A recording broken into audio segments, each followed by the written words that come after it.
शहर से आया हुआ एक नौजवान आरव अपने नाना जी की 13वीं में शामिल होने गांव जा रहा था।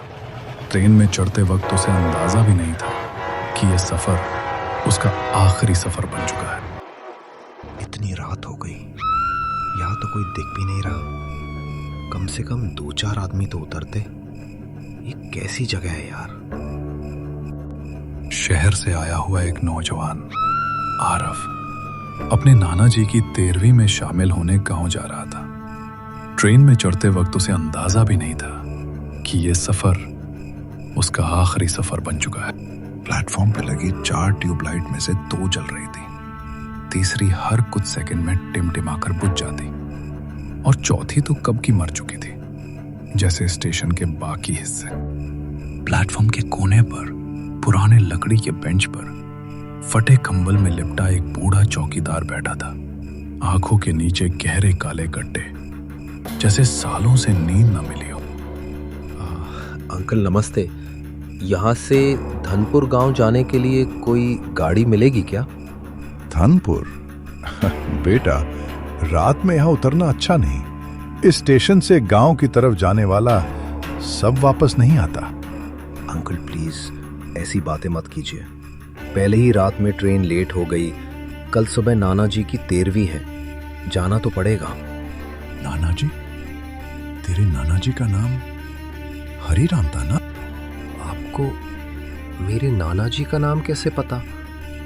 मैंने तो अभी कुछ नहीं बताया। इस स्टेशन पर उतरने वालों का सब हिसाब रखता हूं बेटा। एक बात याद रख, पीछे वाली कच्ची सड़क मत पकड़ना, और रास्ते में अगर कोई सवारी सस्ती लगे तो मोल भाव मत करना। किराया जो मांगे दे देना, वरना वो तुझे बीच रास्ते छोड़ जाएगी। आरव ने चौकीदार की बातों को गांव की पुरानी अंधविश्वासी आदत समझकर हंसी में उड़ा दिया। उसे क्या पता था कि ये बातें उसकी जिंदगी की आखिरी चेतावनी थी। ट्रेन प्लेटफॉर्म छोड़कर अंधेरे में गुम हो गई और उसके साथ ही स्टेशन एक बार फिर खामोशी में डूब गया। स्टेशन के बाहर सिर्फ एक टूटा हुआ बोर्ड था जिस पर लिखा था धनपुर 8 किलोमीटर। बोर्ड के नीचे सूखे लाल धब्बे लगे थे। पता नहीं मिट्टी थे, जंग या कुछ और।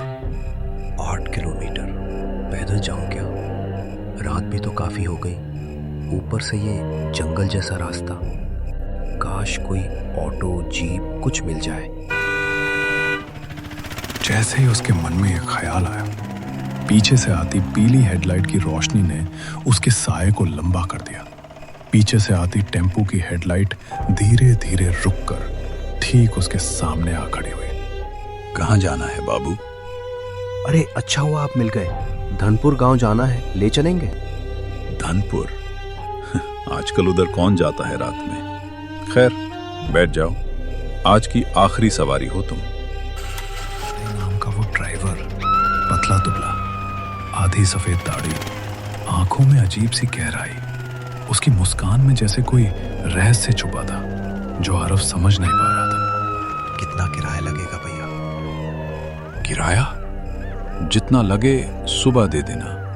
अगर सुबह तक पहुंच गए तो। स्टेशन से आगे बढ़ते ही सड़क दोनों तरफ से पेड़ों से घिर गई। शाखाएं ऐसे झुकी थीं जैसे किसी सुरंग की छत हो। बीच बीच में ट्यूबलाइट जैसे स्ट्रीट लाइट लगे थे, लेकिन ज्यादातर बुझ चुके थे। अंधेरे में झांकते हुए आरव की नजर पेड़ों के बीच किसी सफेद सी हलचल पर पड़ी। दूर कोई आकृति टेम्पो की रफ्तार के साथ साथ चल रही थी, पर उसके पैर जमीन को छू नहीं रहे थे। ये रास्ता हमेशा से इतना सुनसान रहता है क्या भैया? जब से हादसा हुआ है तब से कुछ ज्यादा ही लोग रात में कम ही निकलते हैं अब। कौन सा हादसा? 5 साल पहले ऐसी ही एक रात थी। एक जीप पलटी थी यहीं कहीं।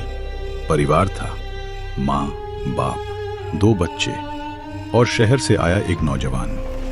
सब चले गए एक साथ। यार जरा सा नेटवर्क मिल जाए तो मम्मी को मैसेज कर दूं, वो परेशान होंगी। यहाँ कोई कॉल नहीं लगेगा बाबू। टावर तो सालों पहले गिर गया। आरव चौंक गया। उसने ये बात जुबान से नहीं, केवल मन ही मन सोची थी। फिर ड्राइवर को कैसे पता चला?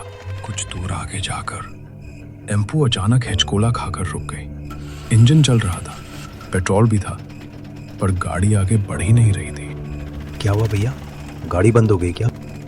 बंद नहीं हुई, रोकी गई है। सड़क के बीचों बीच एक पुराना सा रेलवे फाटक खड़ा था। दोनों तरफ लोहे की जंग खाई हुई सलाखें, जबकि यह जगह किसी भी रेल लाइन से कोसों दूर थी। ये यहाँ?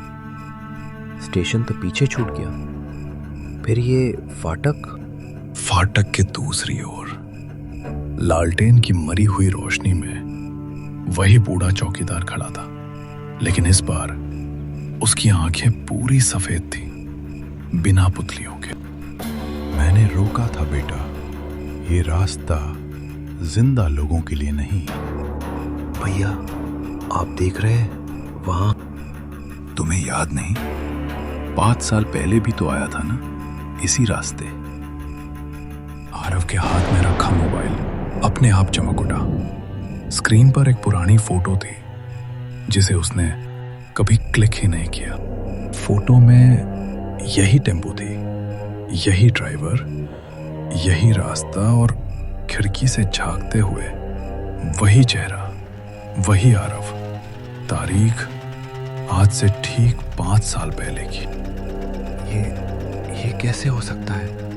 मैं तो पहली बार उसे धीरे धीरे याद आया। 5 साल पहले नाना जी के देहांत पर भी वो इसी स्टेशन से गांव आया था।